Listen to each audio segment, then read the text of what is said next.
Hi ಎಲ್ರಿಗೂ ನಮಸ್ಕಾರ. ನಾನಿವತ್ತು ಪ್ರಾನ್ಸ್ ಫ್ರೈನ ತುಂಬ ಕ್ವಿಕ್ಕಾಗಿ ಫಸ್ಟು ಟೈಮ್ ಟ್ರೈ ಮಾಡ್ತಾ ಇರೋದು. ಅದಕ್ಕೋಸ್ಕರ ಸಿಂಪಲ್ ಮೆಥಡ್ನ ಸೆಲೆಕ್ಟ್ ಮಾಡ್ಕೊಂಡಿದ್ದೀನಿ. ಮೊದಲಿಗೆ ಟ್ರೈ ಮಾಡೋಣ ಅಂತ ಹೇಳಿ 1/4 kg ಅಷ್ಟು ಪ್ರಾನ್ಸ್ ತೊಗೊಂಬಂದಿದ್ದೆ ಅಷ್ಟೇ. ಇದನ್ನು ಕ್ಲೀನ್ ಮಾಡೋದನ್ನು ಕೂಡ ಯೂಟ್ಯೂಬಲ್ಲಿ ನೋಡಿಕೊಂಡು ನೀಟಾಗಿ ಕ್ಲೀನ್ ಮಾಡಿ ಇದನ್ನು ಮ್ಯಾರಿನೇಟ್ ಮಾಡಿದ್ದೀನಿ. ಒಂದು ಅರ್ಧ ಗಂಟೆ ಮುಂಚೆನೇ ಮ್ಯಾರಿನೇಟ್ ಮಾಡಬೇಕಂತೆ. ಅದಕ್ಕೆ ಒಂದು ಸ್ವಲ್ಪ ಖಾರ, ಉಪ್ಪು, ಅರಿಶಿನ ಮತ್ತು ನಿಂಬೆಹಣ್ಣಿನ ರಸ ಹಾಕಿ ಮ್ಯಾರಿನೇಟ್ ಮಾಡಿದ್ದೆ. ಈಗ ಅದನ್ನು ಮೊದಲಿಗೆ ಎಣ್ಣೆ ಹಾಕ್ಕೊಂಡು ಫ್ರೈ ಮಾಡ್ಕೊತೀನಿ. ಒಂದು 8 to 10 ಮಿನಿಟ್ಸ್ ಅದನ್ನ ಚೆನ್ನಾಗಿ ಎಣ್ಣೆಯಲ್ಲಿ ಫ್ರೈ ಮಾಡ್ಕೊತಾ ಇದ್ದೀನಿ.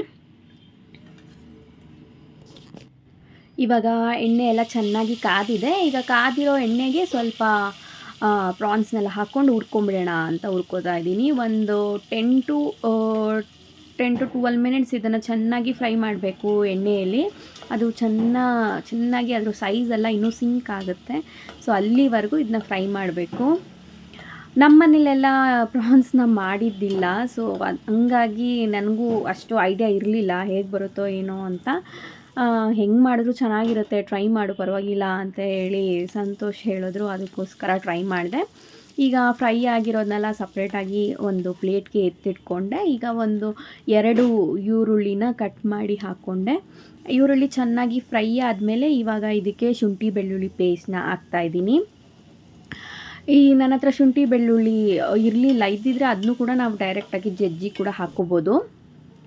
ಇನ್ನು ಇದಕ್ಕೆ ಒಂದು ಸಣ್ಣ ಟೊಮೆಟೊ ಕೂಡ ಸೇರಿಸ್ಕೊತಾ ಇದ್ದೀನಿ. ನಮ್ಮ ಅಜ್ಜಿ ಹೇಳ್ಕೊಟ್ಟಿರೋ ಟಿಪ್ಸ್ ಏನು ಅಂತಂದರೆ, ಟೊಮೆಟೊ ಮೇಲೆ ಒಂದು ಸ್ವಲ್ಪ ಉಪ್ಪು ಹಾಕಿ ಒಂದು 2 ನಿಮಿಷ ಬಿಟ್ಟರೆ ಟೊಮೆಟೊ ಎಲ್ಲ ಸಾಫ್ಟಾಗಿ ಬೇಗನೆ ಸ್ಮ್ಯಾಶ್ ಆಗುತ್ತೆ ಅಂತ ನಮ್ಮ ಅಜ್ಜಿ ಹೇಳ್ಕೊಟ್ಟಿದ್ರು. ಮತ್ತು ಅದು ವರ್ಕ್ ಕೂಡ ಆಗುತ್ತೆ. ನಾವೇನಾದರೂ ಟೊಮೆಟೊ ಗೊಜ್ಜು ಅದು ಇದು ಮಾಡಬೇಕಾದ್ರೆ ಟೊಮೆಟೊ ಮೇಲೆ ಒಂದು ಸ್ವಲ್ಪ ಉಪ್ಪು ಹಾಕಿ ಒಂದು 2 ನಿಮಿಷ ಬಿಟ್ಬಿಡಬೇಕು, ತಟ್ಟೆ ಮುಚ್ಚಿಬಿಟ್ಟು. ಆವಾಗ ಅದು ನೀಟಾಗಿ ಸ್ಮ್ಯಾಶ್ ಆಗುತ್ತೆ. ಈಗ ಎಲ್ಲ ಚೆನ್ನಾಗಿ ಹುರಿದ್ಮೇಲೆ ಅದಕ್ಕೆ ನಾನೊಂದು ಸ್ಪೂನ್ ಚಿಲ್ಲಿ ಪೌಡರು, ಒಂದು ಸ್ವಲ್ಪ ಪೆಪ್ಪರ್ ಪೌಡರ್, ಒಂದು ಅರ್ಧ ಸ್ಪೂನ್ ಗರಂ ಮಸಾಲ ಮತ್ತು ಎಗ್ ಮಸಾಲ ಕೂಡ ಆ್ಯಡ್ ಮಾಡ್ತಾಯಿದ್ದೀನಿ. ಎಗ್ ಮಸಾಲ ಏನಕ್ಕೆ ಅಂದರೆ ಎಗ್ ಮಸಾಲ ಫ್ಲೇವರ್ ನನಗೆ ಸ್ವಲ್ಪ ಇಷ್ಟ ಆಗುತ್ತೆ. ಒಂಥರ ಚೆನ್ನಾಗಿರುತ್ತೆ, ಆ ಸ್ಪೈಸ್ ಲೆವೆಲ್ ಡಿಫ್ರೆಂಟ್ ಆಗಿರುತ್ತೆ ಟೇಸ್ಟು ಅಂತ. ಹಾಗೆ ಒಂದು ಸ್ವಲ್ಪ ಚಾಟ್ ಮಸಾಲ ಕೂಡ ಹಾಕ್ಕೊಂಡೆ. ಈಗ ಅದಕ್ಕೆ ನೀರನ್ನ ಹಾಕ್ಕೊಂಡು ಸ್ವಲ್ಪ ಹೊತ್ತು ಅದು ಒಂದು 2 ನಿಮಿಷ ಸ್ಟವ್ ಮೇಲೆ ಹಾಗೆ ಬಿಡ್ತೀನಿ. ನನಗೆ ತುಂಬಾ ಭಯ ಆಗಿತ್ತು ಹೇಗೆ ಬರುತ್ತೋ ಏನೋ ಅಂತ. ಬಟ್ ನಿಜ ನಾಟ್ ಬ್ಯಾಡ್ ಅಂತ ಅನ್ನಿಸ್ತು.